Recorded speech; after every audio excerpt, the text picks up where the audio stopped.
and it kind of hits on a topic we talked about, I don't know, maybe a month ago. Like, what's your game buying process? And I heard you guys, and it made a lot of sense what you said. But like, this is the sequel to Breath of the Wild. This game is a 96 on Metacritic. It's already in the top 25 games of all time. Like, there's no exception for a game like this. Like, I want to know. We are podcasters of video games. We like video games. You guys are both dedicated gamers. You put lots of hours into this craft and you enjoy it. Why doesn't something like Breath of the Wild, with all the pomp and circumstance that it's getting from critics, from fans, from everywhere, why isn't that something that's like, hey, I want to jump on this now and play it because it looks like fun? I'm interested. What do you got, Jeremy? Well, there's a couple things that jump out. I have familiarity with the Zelda IP, but I don't have a passion for it. So I look at it like one of these monolithic franchises in gaming where like there's a rabid fan base because it's earned it, it deserves it, but I somehow just don't connect with it.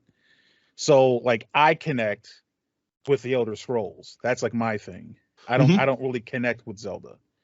So already there, I have to be convinced to kind of care about this thing. And then also there's the aspect where like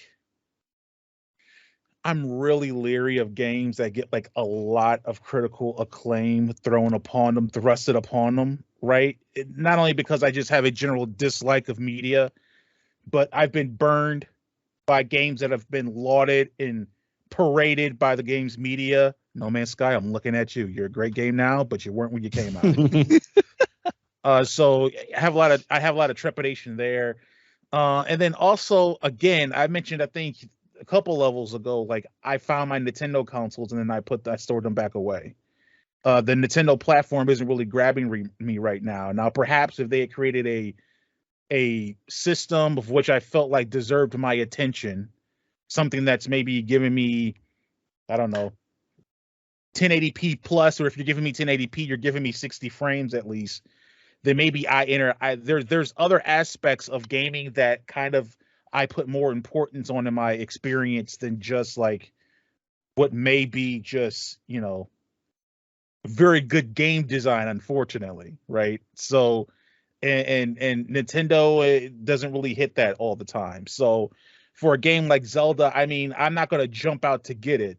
I will get it because again, I've played, Twilight Princess was the first Zelda I beat, unfortunately. I know there were better ones that came before it. Breath of the Wild, I think I had that as like my game with my favorite art style was Breath of the Wild.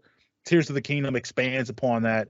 So yeah, for sure I'm going to grab it, but I'm not racing out to get it. Just like, a lot of games that I love, I didn't race out to get. So that's kind of it, man.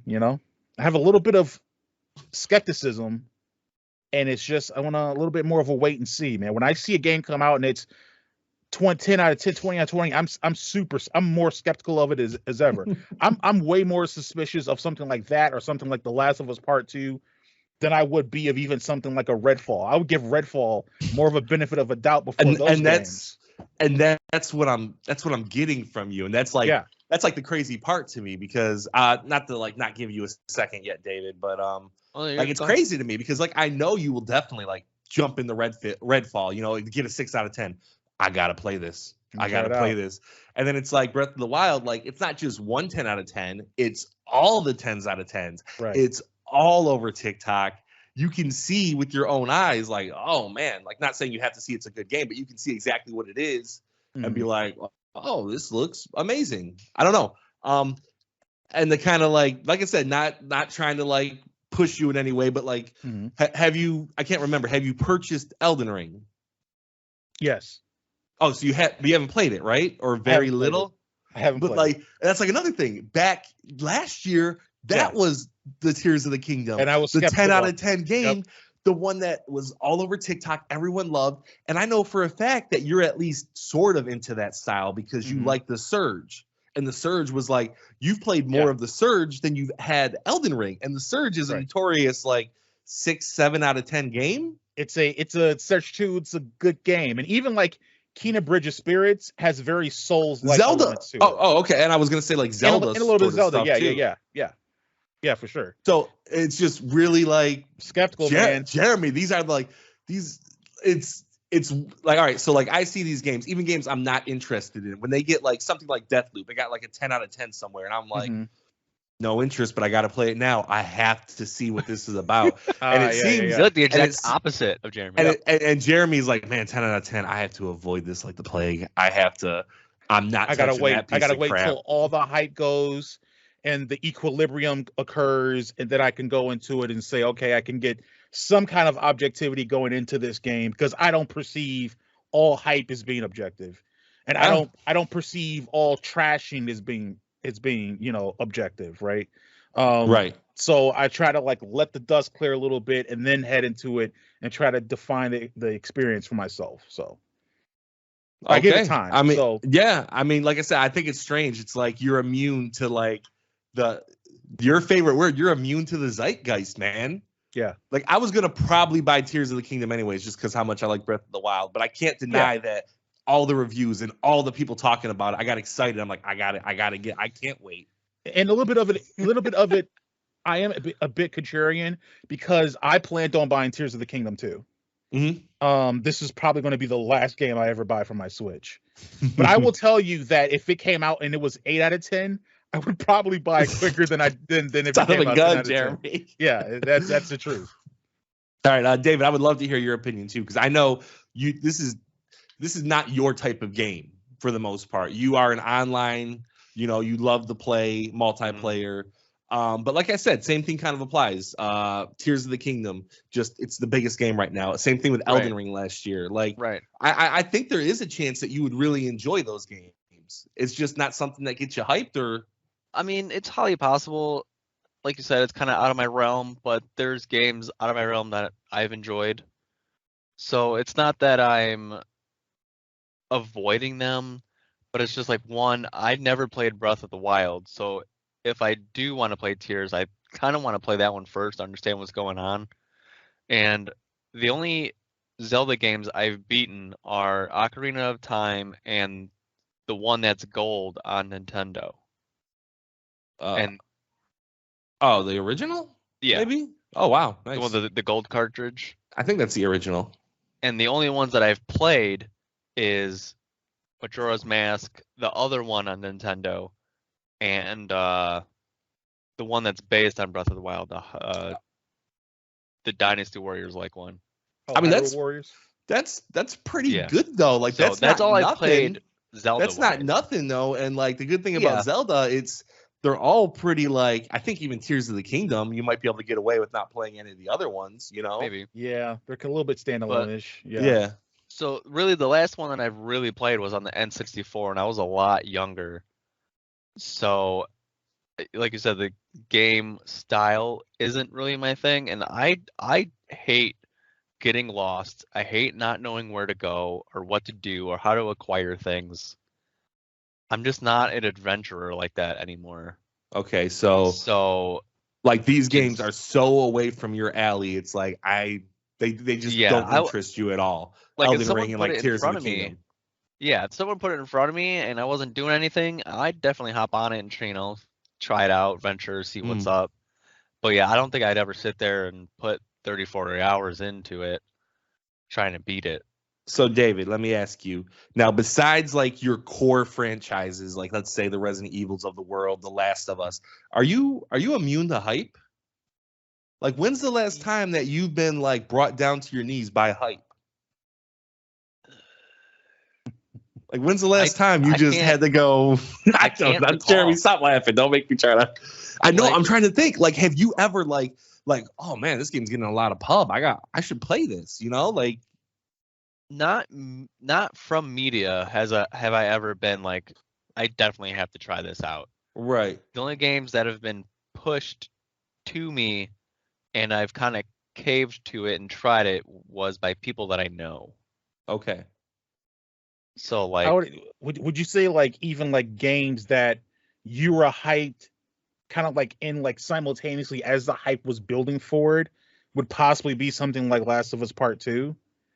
Where like you were excited seemingly as everyone else was to play the game. Yes. So like The Last of Us 2, I was very, very hyped for, but that was Yeah. because I was just hyped for it in general. Right. I didn't care But if you it got weren't- a 1 out of 10 or a 10 out of 10. But like you weren't hyped for Last of Us 1, right? Like that took somebody No. first. Mhm. Yeah, I was Same thing for watching like somebody same play thing for it. like Hellblade. Like you weren't hyped for the first one, you played it No. and that made you hyped. But like for a new IP, or maybe say like a long-standing franchise you haven't played, it would take somebody first introducing you to that new IP or franchise, and then in the future installments you might.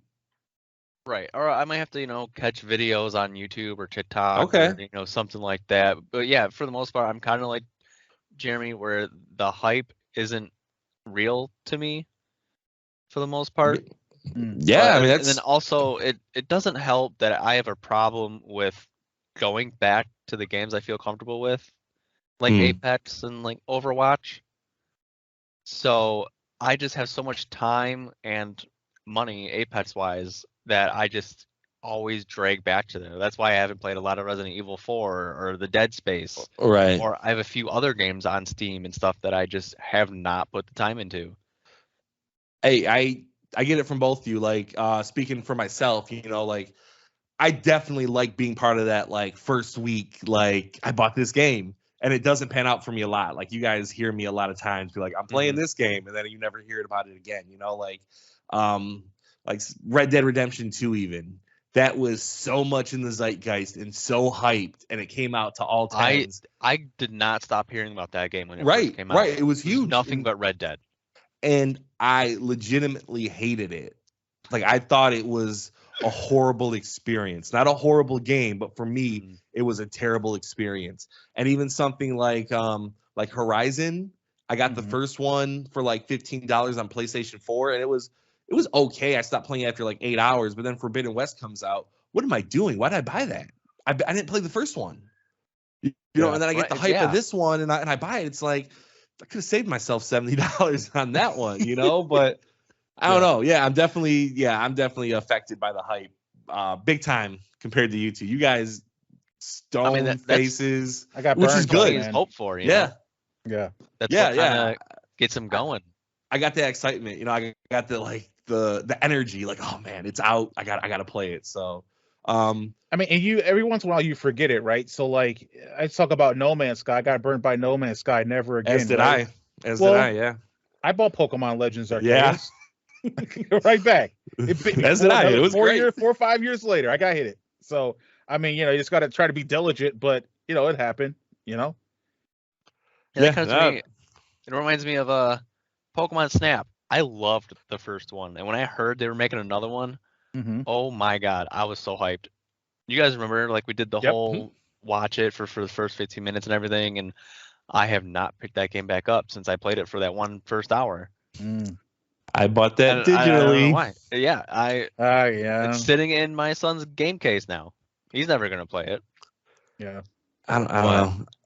And then, I appreciate the insight though, because like I said, we just had this conversation. So I apologize to listeners who are like, come on, they kind of told you how they thought. But like I said, this was like a big deal to me. Like this, right. Like eventually this could go down as one of the top, 50 games of all time. Right. And like in a media that we love so much, it's like, are you kind of beholden to try those experiences? Like you're not, but like, are you kind of, like, do you think that? Right. I don't Not know. Not really? No. Yeah. I mean, and also, so go ahead, David. I was gonna say so it seems Jeremy is on the track to play it at some point. Yeah. Right. And I'm just like, if it's in front of me, but I'm not gonna put my personal like actual time and money into it. Yeah. Fair. Yeah, I mean, like specifically like Tears of the Kingdom. Again, going back to I played Breath of the Wild, right? I thought I would almost say it like instead of me, I didn't buy Breath of the Wild to play on my Switch. I bought a Switch to play Breath of the Wild. Like that's kind of almost how I view it now. So yeah, I'll do the follow up of that. But I'm also someone that admits that a lot of games I love to play are jank, flawed games. So if you're going to throw, hey, this game is perfect, this game is flawless, to me, I'm like, bro, you're talking to somebody that plays a guild too. You know, you got to know who you're talking to, man. Like I play games that just don't work sometimes. So yeah, that's never going to be something that really draws me. But if it has my genuine interest, and again, I just give it time, let the dust settle, let all this, oh, this is the greatest thing ever, you know, like, or oh, this is the worst thing ever, like, you know, gotta let it clear. Let's really see, you know, time will tell. Yeah, like when we can kind of bring some bit more nuance in the conversation, and like, you know, how you view something. Yeah.